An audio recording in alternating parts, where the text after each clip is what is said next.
Hi, Techie Joe here. I work with Ace and Knight and some of the best psychics in West Virginia to create amazing live streams and podcasts for the Psychic Coffee Shop Network. Together, we brew up great content discussing news, events, hot topics, and more, all from a psychic perspective. On the Psychic Coffee Shop, we interview amazing authors in the metaphysical realm. Coffee and Tea combines ACEN with Tracy, Dottie, Natalie, or Lady Gwendolyn for the good and the bad of being a psychic. Shameless Self-Promotion with Dottie the Psychic talks to leading and emerging YouTubers and business owners in our community. Mountain Bears brings you the latest in LGBT news and politics. The Psychic That Plans answers the question of, well, how a psychic plans. Plus, we're live on air. We take your comments and your questions, including psychic advice questions. Check out our amazing programming, book an appointment with top psychics, and find out all the wonderful things we have to offer at pcsbnetwork.com today. Hey everyone, Natalie here from the Pendulum's Path. If you need guidance, direction, spiritual connection, or more, then listen up. I have worked as a psychic and a medium for over 3 years, connecting people from all over the world with their loved ones in spirit, giving them insight and guidance into their current situations, the past healings that need to be worked on, and what it is they need to know today in order to have a better future. It would be my absolute honor if you would visit my website at www.thependulumspath.com. I also offer emailed readings for those with busy schedules too. Also, for you goblins who subscribe to the Esoteric Book Club, I have a special coupon code just for you. Enter the code STAYWEIRD to get $5 off of any order of $25 or more. Hope to see you there. Thanks for the tobacco and the new pipe. I'm in sore need of it. Now I can take my old one apart and clean it. Have you had a chance to look around the mountainside and talk to any folk? Seeing a look of frustration on my face, the old woman laughed. You might have to have the local pastor introduce you this Sunday during service. Most people won't talk to you before you do. Heard you were gathering information on the healing folk in this area, so I'm guessing that is why you came to see me. She turned and opened her oven door. Pulling out the iron skillet from the heat, the fragrant smell of fresh cornbread filled her kitchen as I sat at her table. Coffee was percolating on the top of the stove.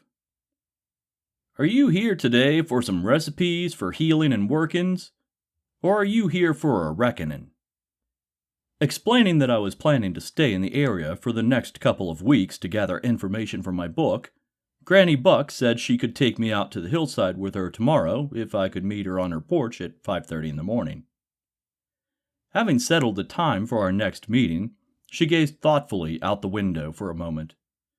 Slowly shaking her head, she answered her own question. A reckoning, then.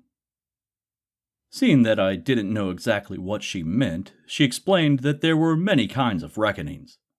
Some reckonings were of biblical proportions, like the pastor says, and some everyday-like for people like you and me. A reckoning could mean that a person needs to come to an understanding of what is going on around them. A lot of times, they just don't see. Sometimes, the only way these people can understand a reckoning is to tell a story that applies to it.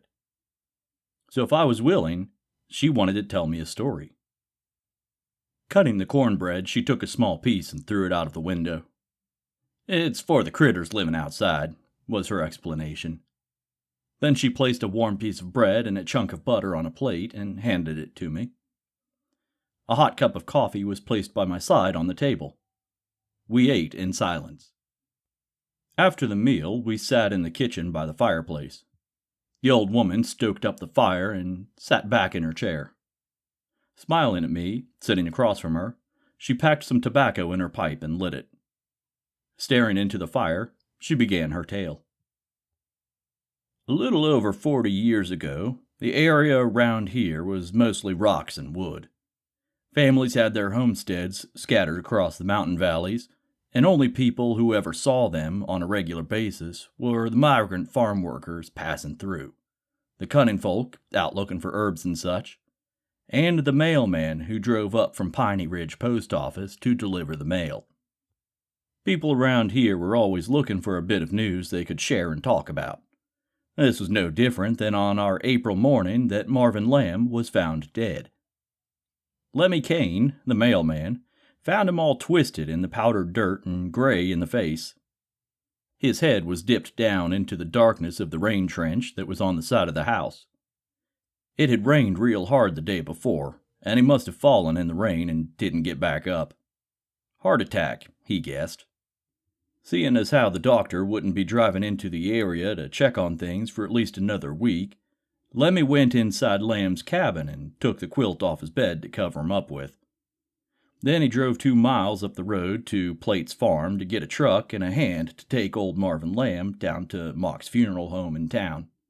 The town of Rowanwood at that time consisted of a dry goods grocery and a feed store, an old gas station, a cafe, a bakery, a community church, and Mock's funeral home. Albert Mock was proud of the services he gave to his small community and considered himself to be one of the few educated people in town. Looking down at Marvin Lamb's body on the table, Albert had to agree with the postman. Yep, heart attack. No need to put him in the cold storage until the doc came. Lamb didn't have any family around here to pay the bill, but he figured the church community would raise enough money to have him buried in the local cemetery. Rolling up his sleeves, Albert Mock covered the body back up and thanked the postman. He needed to get it washed and ready to be laid out. 3 days later, old Marvin was in the ground.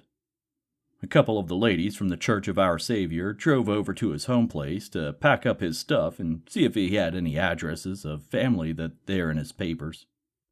He had kept to himself after his wife died. He even stopped going to church and wouldn't have anything to do with the people there. Some of his neighbors hadn't seen him in years. Lemmy used to tell stories of coming up to deliver mail and finding Marvin mumbling to himself and walking in circles around in the woods behind the house. The old woman stopped speaking and relit her pipe. As she puffed, the smoke from it spiraled up into the air and disappeared. She gazed up toward the ceiling for a minute or so, then quietly said, "You might need to know who the characters are in this story. There's a few. Let's see. I'll start with Silas."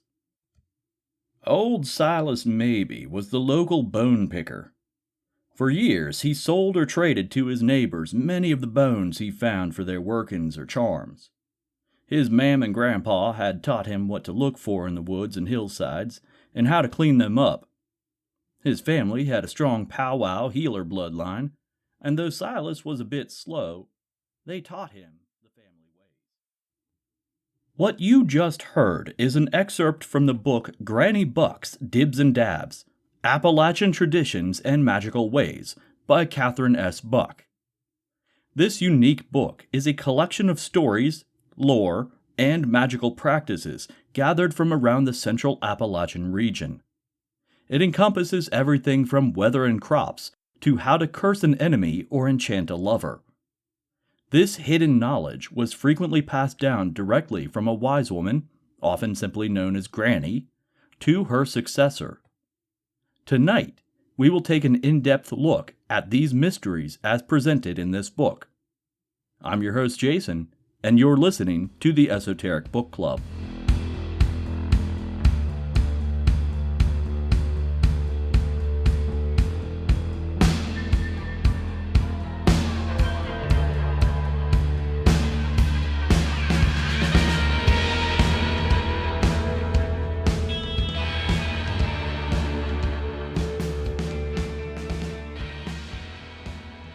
Welcome back, Goblins! Tonight, we're looking at some regional magical traditions in Granny Buck's Dibs and Dabs. But first, I want to take a moment to thank the members of the Esoteric Archive. Specifically, Annie K., Soul Rising Studios, and Grand Inquisitor Samantha. I also want to welcome our newest archive member, Teresa. Welcome to the archive. If you too would like to support the show, head over to patreon.com/Esoteric Book Club. Your support helps with server costs, reading material, and helps to fend off the waves of gibbering madness that lurks in the inky confines of my psyche. Man, I need more coffee. Now, I'm not going to go into any more detail about Patreon. By now, you all know how this works. What I will say is that I could really use your help with reviews. I've been at this for roughly 3 years now, and you know how many reviews I have? 4. Total. Across all platforms combined. Most platforms won't even give me a star rating until I have a minimum of 5 reviews on their platform alone. So please help me out. The algorithmic gods that now rule cyberspace don't even acknowledge that I exist until I've reached enough reviews. So pause the episode here. Don't worry, I'll wait for you. Open up whatever app it is that you're using and click like or thumbs up or whatever arbitrary ranking system they use. See it? No, not that one. The other one. Yeah, that's the one. See? That wasn't too difficult, was it? Alright, now that we have that out of the way, let's get weird. Before we get started with tonight's book, I want to take a look at an article that was posted recently on the blog Glass Witch Cottage. The blog is run by Irene Glass, and if that name sounds familiar, it should. Irene is the author of the wildly popular Black Feather Mystery School, The Magpie Training, which I reviewed in Season 2, Episode 12. If you haven't heard that episode yet, you should really go check it out. It is still one of my most downloaded episodes to date. Anyway, we're talking about her blog today. Specifically, the article entitled, Good Pagan Leadership. There have been a few books and a handful of posts on this topic, but not many really elaborate on the idea as well as Irene does here. So what exactly makes good pagan leadership? According to this blog, there are 8 specific traits that make a good pagan leader. The first is, they are in service to something. Yeah, that sounds pretty vague, but I assure you, that's intentional. Their service is towards fixing or filling a piece missing from the local community. They provide information, resources, or direction. They are the ones who actually organize a gathering or coordinate a festival. There are a lot of people who talk about doing things, but leaders are the ones who actually do it. The next trait is that they listen well. I feel like this is a good trait for leadership in general.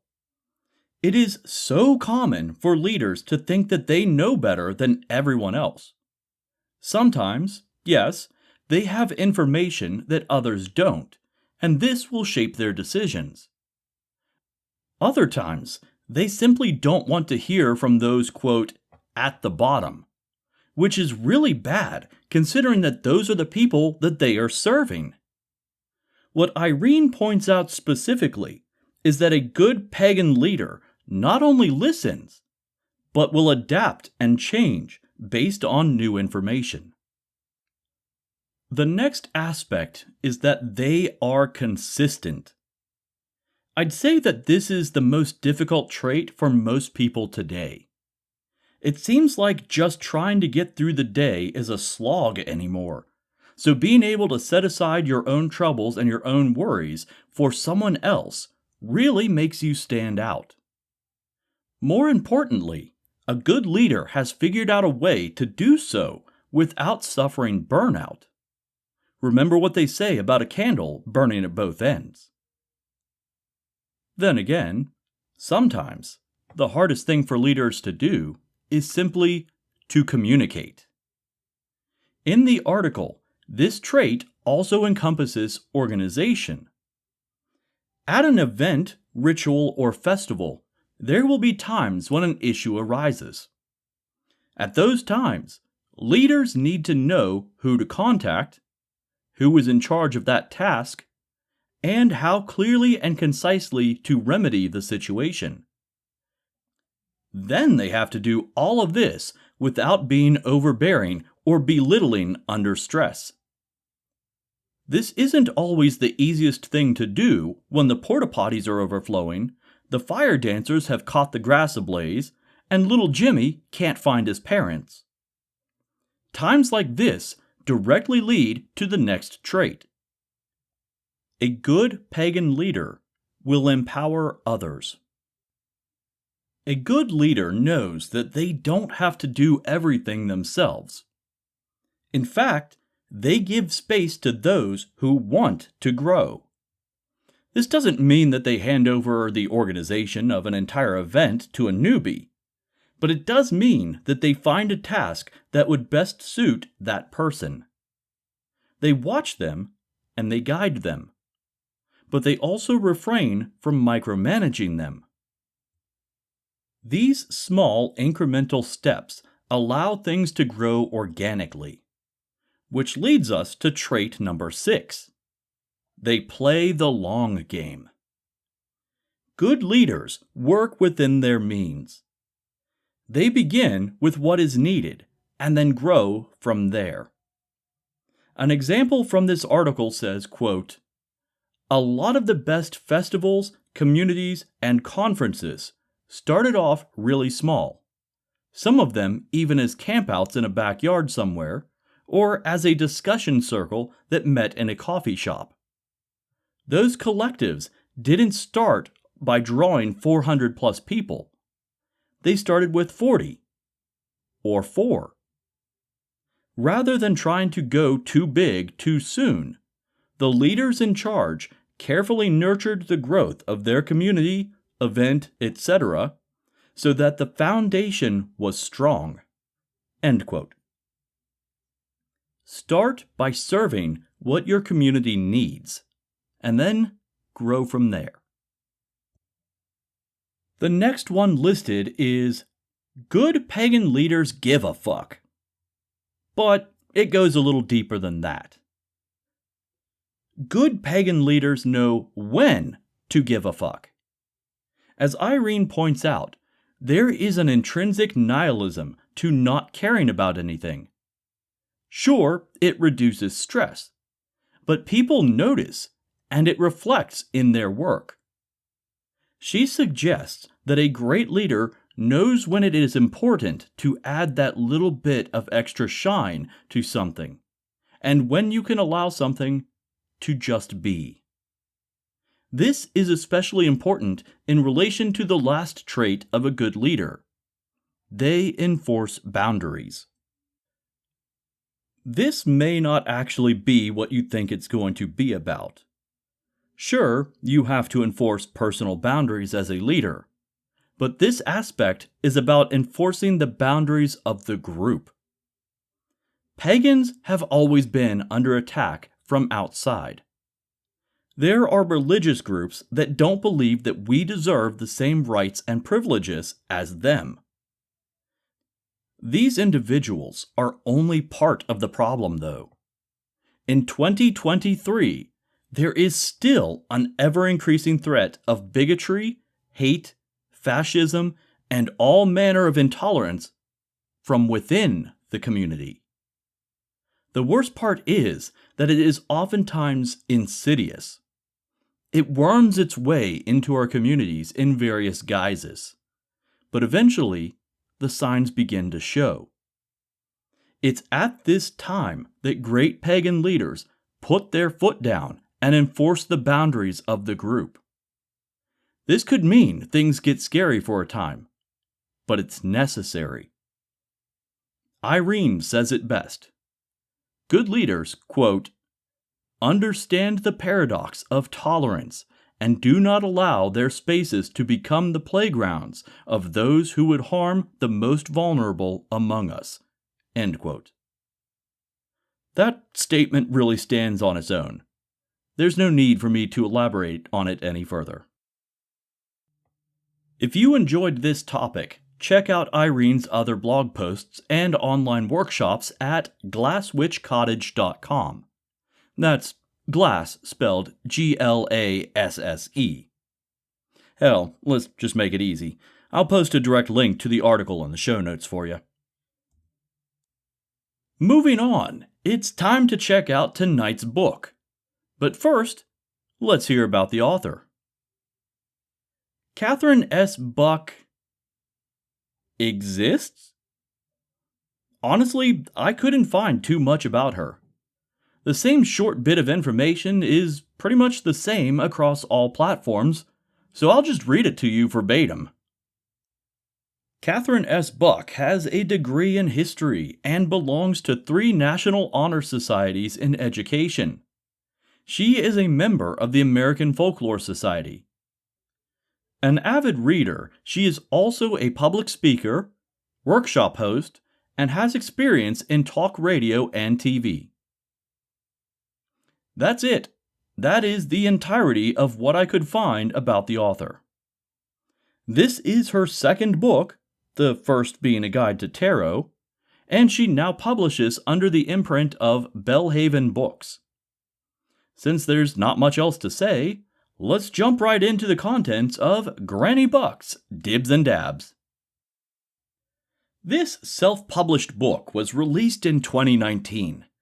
It's just under 300 pages and is mostly comprised of simple lists of folkloric sayings, divided up by theme and subject.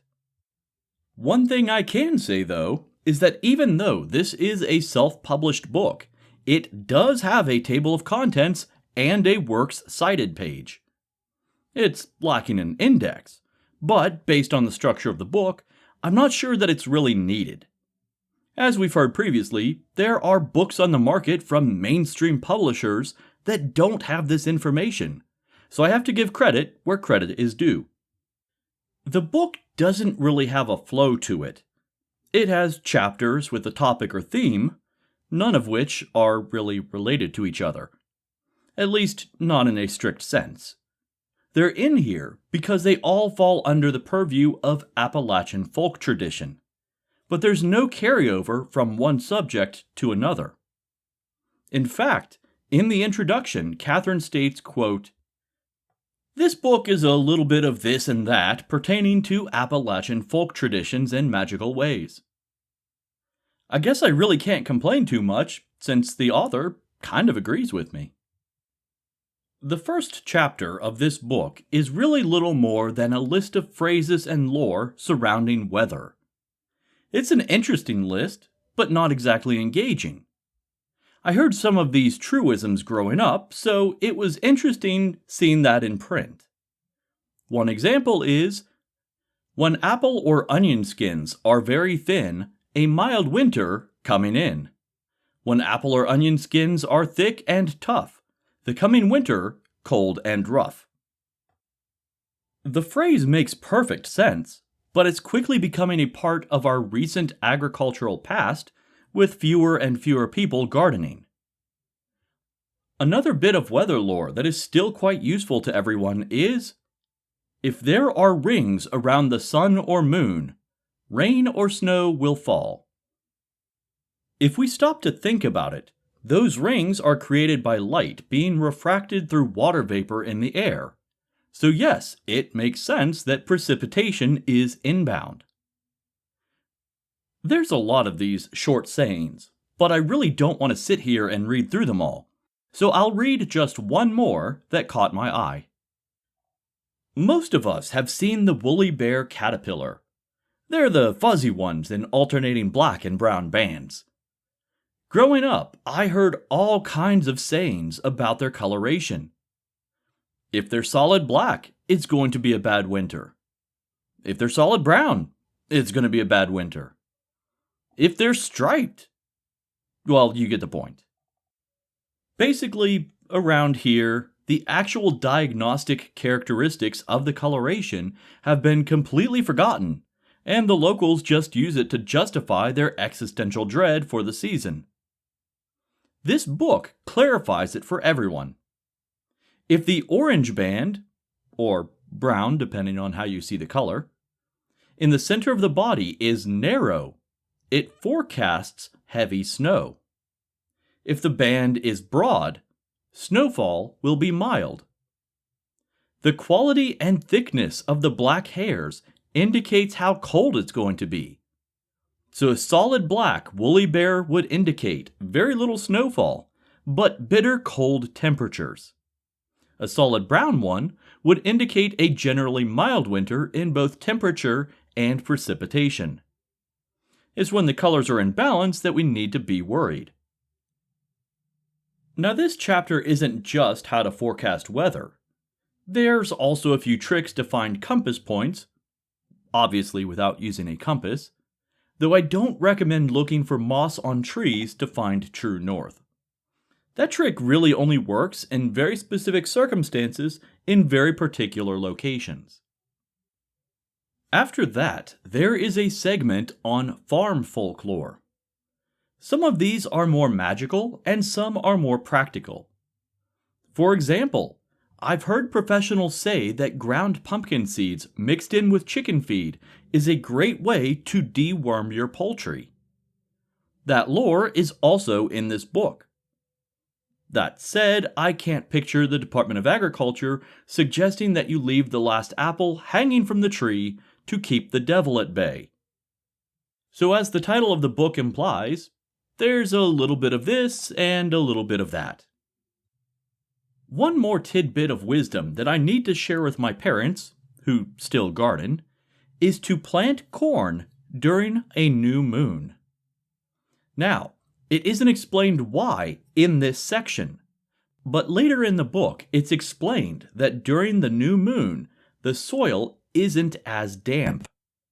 During a full moon, water is drawn closer to the surface, thus increasing the chance that the seeds will rot. Conversely, if you are planting seeds for leafy greens such as spinach or collards, you want to plant them during a full moon. Though I'm getting a little ahead of myself here. After the chapter on weather signs, there is a brief chapter on water witching, also known as dowsing. There's a short narrative describing the technique used to locate the spot to dig a well, followed by different items used for dowsing. These include L-shaped metal rods, which you heard me talk about using in the Lifemancy podcast episode entitled Dowsing with Dad, Y-shaped sticks from water-loving trees such as willow or peach, pendulums, and finally, bobbers. To be completely honest, the illustration for the bobber doesn't really clarify anything, and there's no description of the specific techniques used for it. As best I can tell, it's referring to a fishing bobber, and it seems to be used in a similar way to a pendulum, though that is entirely speculation on my part. There's not exactly a lot of context clues here to work from. Chapter 3 is about wildcrafting plants, and it's formatted in a unique way. It follows the idea of show, don't tell. This is something that I really like about this book, and I wish it were used more frequently. Instead of listing a series of best practices in the field of wildcrafting, the author tells a short story of a fictional character who is preparing to go foraging for the day. She goes through all the necessary materials that she has prepared for her trip, while she reminisces about her training. It's a nice combination of both theory and practice presented in a narrative form. You can pick up any field guide and it will tell you that burdock root can be used for medicine. But this narrative shows the main character cutting the fresh root into long strips so it will dry easier. Additionally, she muses about how soaking the roots in water prior to drying them will remove their earthy taste. Like I said, it's all about show, don't tell. The next segment within this chapter is a list of timing for when to wildcraft certain herbs. Basically, which herbs are harvested in spring, summer, and fall. Then there is a large chart of herbs along with their folk names. My gripe with this chart is that instead of listing the scientific Latin name for the plant, Buck listed the most recognized common name. As an aside, I realized while reading this list of folk names for plants why two specific herbs were mixed up in turn-of-the-century hoodoo research. There was a question in one report as to why St. John's wort was being used by a particular practitioner for a specific spell. The author couldn't figure it out. St. John's wort had never had these particular attributes associated with it. Yet here it was in the field notes. But while I was reading Granny Buck's Dibs and Dabs, I noticed that one of the folk names for mugwort was St. John's weed. It seems that the field researcher was not familiar with this folk name and recorded it instead as St. John's wort in his field notes. That's why, even in magical research, it is important to be very specific with what plant you are using. That's why I'm frustrated that Catherine didn't use the Latin name for these plants, but instead used the most commonly recognized folk name. Sure, black raspberry isn't likely to change unless our language changes, but scientifically, it will always be Rubus occidentalis. Anyway, this probably won't be my only tangent for the evening, so let's get back on track. Let's jump ahead a bit. So far, there's been some interesting folklore, but nothing that screams esoteric, right? Then we come to the chapter entitled Planting by the Signs. Appalachian farmers have largely been lampooned by media as being a superstitious bunch. They have all these colloquial phrases that they use to remind themselves of specific timing, planting conditions, and even the harvest. What's unfortunate is that a lot of these phrases make sense once you actually look at the reasoning behind them. Here's where the esotericism comes in. Most of these Appalachian agricultural truisms have to do with astronomy. It's frequently quipped that in the past, people living in poor rural communities only owned two books, the Bible and an almanac. The Bible is self-explanatory, really. We like to recount the legend of how Europeans came to America for religious freedoms, but for most people, it was really just so they could follow their own denomination of Christianity. There weren't exactly many socially acceptable options at that time.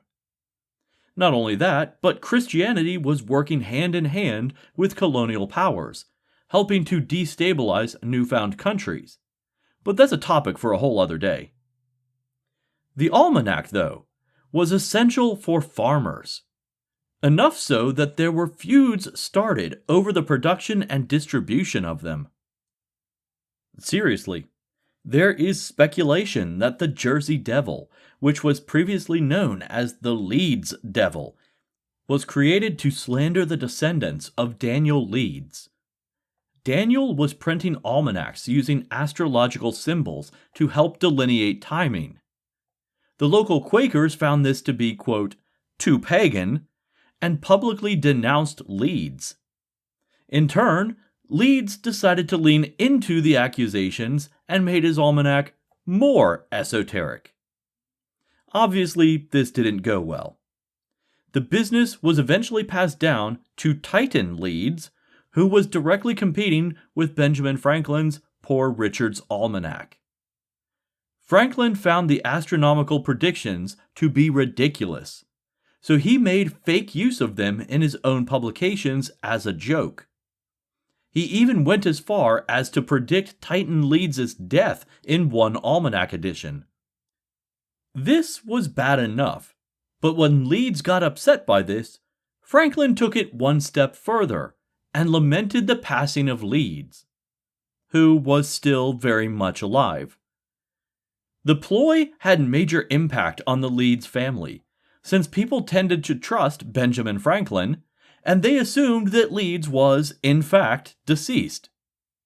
This affected his business dealings as well as his personal life. It would be the equivalent of being declared dead by the government today. Imagine the difficulty of having to prove to bureaucrats that you are very much still alive. Long story short, the Leeds family crest included a wyvern, which resembled the original descriptions of the Jersey Devil. Titan Leeds was mockingly described as being the ghost of Leeds, and at some point his story crossed over with the creature of his family crest. And you can see where I'm going with this. See, I told you there would be more tangents. Now, where was I? Oh, right. Almanacs are increasingly important for agriculture. They can help you predict the length of daylight, when seasonal changes will happen, astronomical events, and in some cases, weather predictions. The Old Farmer's Almanac has the distinction of being the book that has been in continuous publication for the longest period of time. But why am I talking about the almanac? Well, because you'll actually need an almanac to understand most of the chapter Planting by the Signs.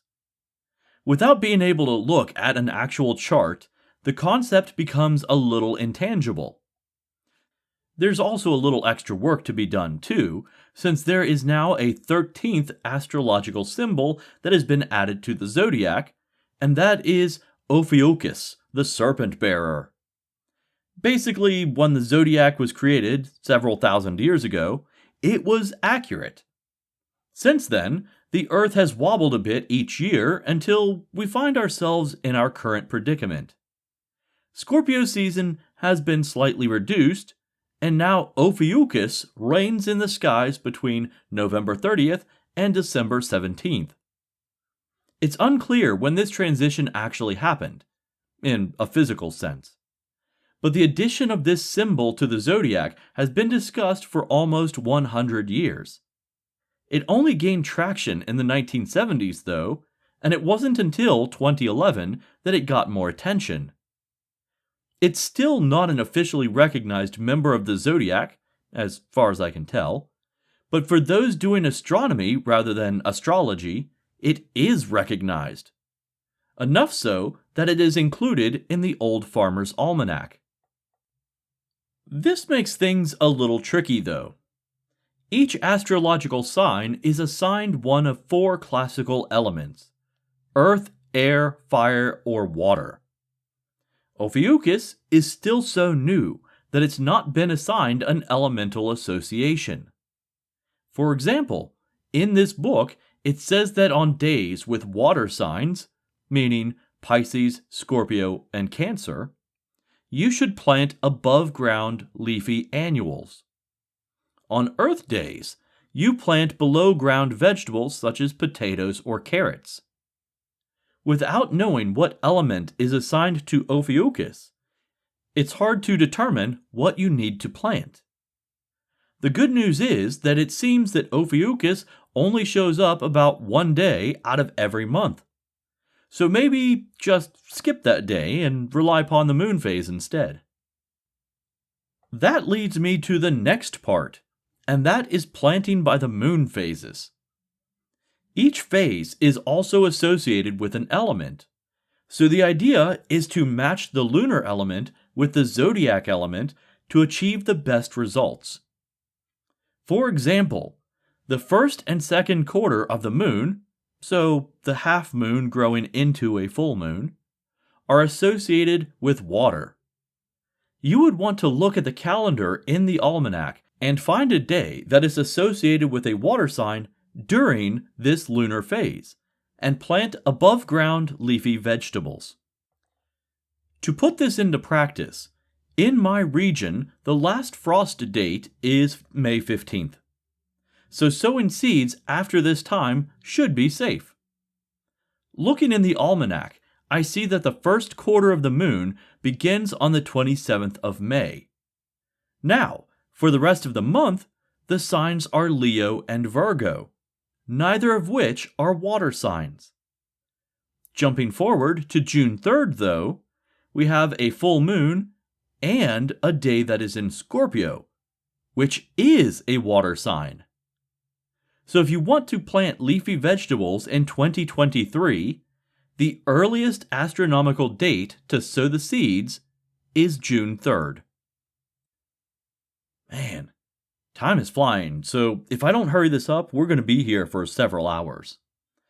Okay, there are several chapters on herbs, teas, tinctures, dyes, soaps, candles, bees, honey, moonshine, etc. There's a lot here. Some chapters are better than others, and some are just long, fancy lists. All of these are useful to folklorists, even if they're not exactly engaging reading material. The next one that I want to look at is a chapter on spirit guides. Now, a lot of you out there will get upset at the idea and start ranting about cultural appropriation. Look, I get it. Okay, take a moment to breathe. Inhale and exhale. Inhale, hold it, and exhale. This is part of Appalachian tradition. It's not just from the Native American perspective, but it comes from a combination of various European beliefs and African beliefs. The basic structure was in place when outsiders came to the Appalachians, but it adapted to fit the animals of the region. Regardless of modern exploitation and monetization of spirituality, for hundreds of years, this has been part of Appalachian culture. That said, this chapter is almost entirely a bullet point list of animals, birds, insects, and trees, with just a few words describing their spiritual attributes. The list is pretty comprehensive and includes a handful of non-native animals such as alligator or scorpion, but it seems to have overlooked a few natives such as the bear or even the bobcat. I'm really not sure how that had happened. Bear seems like it would be pretty prevalent. Not only that, but the falcon seems to have been lumped in with animals, but not with birds. Anyway, the parts that make this unique is the inclusion of insect and tree symbolism. Both of these areas are generally neglected in the larger sphere of spiritual meaning, unless they are part of a hyper-focused examination that only includes trees or insects. If nothing else, it's a pretty interesting snapshot of a specific place and time and people's associations with different regional species. The next chapter is on powwow, hoodoo, and a brief mention of snake handling. A large portion of this chapter is about the specific psalms used in different workings. The first ones listed are the ones used for healing and protection. It's not explicitly stated, but considering the psalms used for hoodoo are in a separate section, it's implied that these are the ones generally used by the white communities. Again, I'm not going to go into any details because it's literally just a transcript of each psalm from the King James Bible with a notation such as, used for burns. That said, there is an interesting section devoted to the removal of snakes using prayer and other methods. I had never heard of snake dust until reading this. It's made by grinding up a dried snake skin into a powder, sewing it into a cloth pouch with red pepper or lavender, and then placing it under the floorboards of your home to keep mice and rodents away. There's even a wide array of uses for rattlesnake rattles listed in here. It seems that they're used to draw attention and to keep it. They were worn as necklaces for sexual attraction, added to mojo bags for luck and gambling, and even placed inside musical instruments to get larger crowds, and to prevent rodents from nesting within them when not in use. After that, there is a brief description of hoodoo, a selection of Bible passages unique to that practice, and then several pages on candles, candle gazing, and candles used for spells. There's not really anything in here that can't be found in other, more detailed books, but again, as a snapshot of a cultural point in time, this collection becomes quite useful. There's a section after this on crossroads, graveyards, and what's called a bones and bits bag. The part that immediately jumped out to me was a list of headstone symbolism. As long as people have been carving headstones, there have been symbols added as decoration. Sometimes they are just that, decoration. But the farther back in time you go, the greater likelihood of those carvings having a deeper meaning. For example, a flower could denote roughly how old the individual was when they died. An unopened flower bud would be a child. An open flower would be an adult. And a wilted flower would be an elder. Most of the symbols, though, are pretty straightforward. They were largely there for people who couldn't read. As you could guess, most of them have Christian symbolism relating either to Christ, faith, or the resurrection. There is also a list of Appalachian folk beliefs around death and dying. Some of these are pretty extreme, such as, if you touch the body of the dead, it can cure illness. Or, don't sweep under a person's sickbed, or it could cause them to die. Looking at the list, you realize how many omens of death there really were. Then again, life in the Appalachians is oftentimes extremely difficult, especially if you are deep in the mountains. As we heard earlier, it may be several weeks before the doctor came to town, so you're really kind of left on your own. The real crowning jewel of this chapter, though, is Granny Hagthorne's Bone Bag. This is a specially curated collection of items used by Granny Hagthorne for divination purposes. Despite its name, the items within are not all bones. Looking at the full list of items, there's only a few bones included. To be completely honest, this section alone is worth the price of the book. It begins with another show, don't tell type story, and concludes with a detailed description of every item within the bag, what each item symbolizes, and how to make a casting cloth for your own set. The entire thing is only 8 pages long, but there is a ton of information contained within. The rest of the book goes into other spells like knotwork spells, corn dollies, and poppets. There's even a brief section of various supernatural creatures and cryptids found within the Appalachians, although it is very, very brief. I'll leave those chapters for you to discover on your own, though.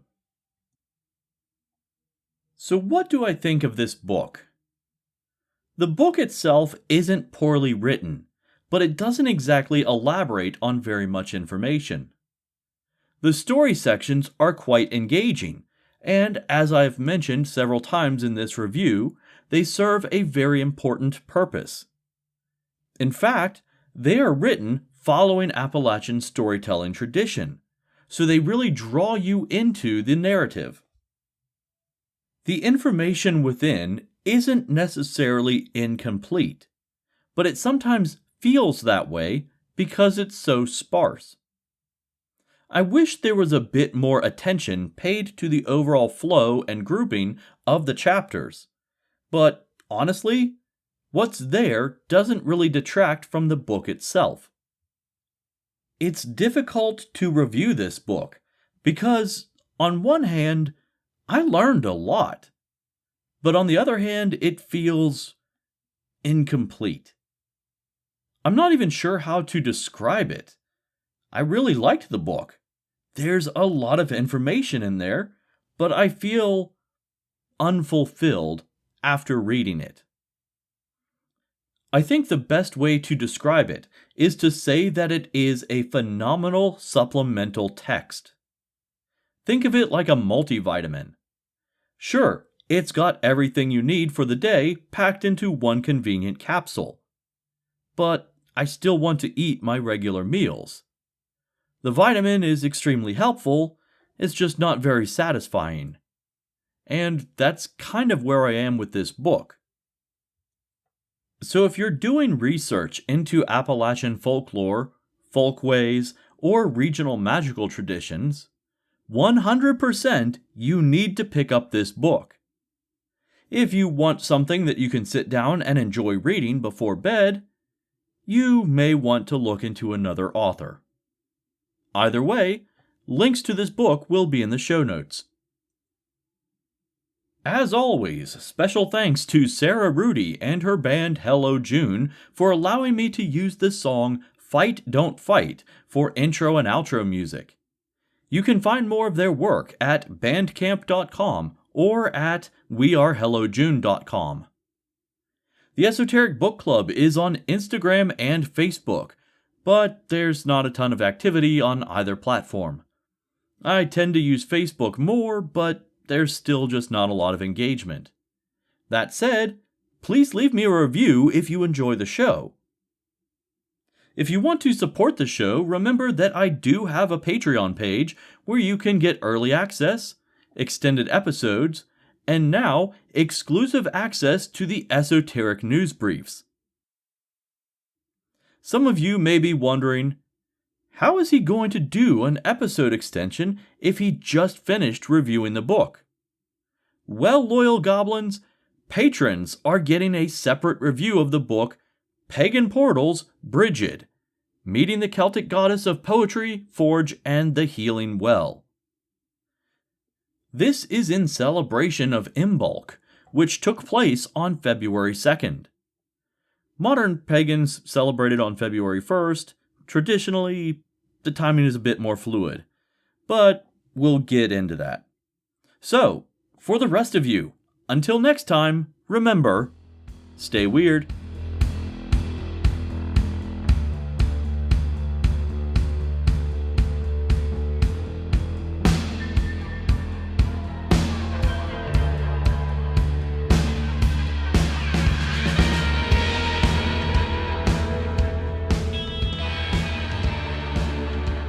It's time once again to open up the Esoteric Archive. So I'm a little behind, but this time of year is the celebration of Imbolc, depending on when you listen to this episode, of course. Imbolc is the Celtic fire festival that is celebrated on February 1st, or when the sheep first start giving birth, or when the first flowers pop up out of the ground. Really, the timing is a bit flexible. Hi, I'm Jimmy Coe. And I'm Stephen Hawk. And we're the host of the Cosmic Sponge Podcast, where we explore the unknown from UFOs and cryptids to unexplained disappearances and ancient mysteries. If you're looking for strange stories that will keep you on the edge of your seat, jump on Apple Podcasts, Spotify, or search for Cosmic Sponge on your favorite listening platform. Head on over to our website at www.cosmicsponge.com to get access to all of our content, including a full list of platforms where you can enjoy the show.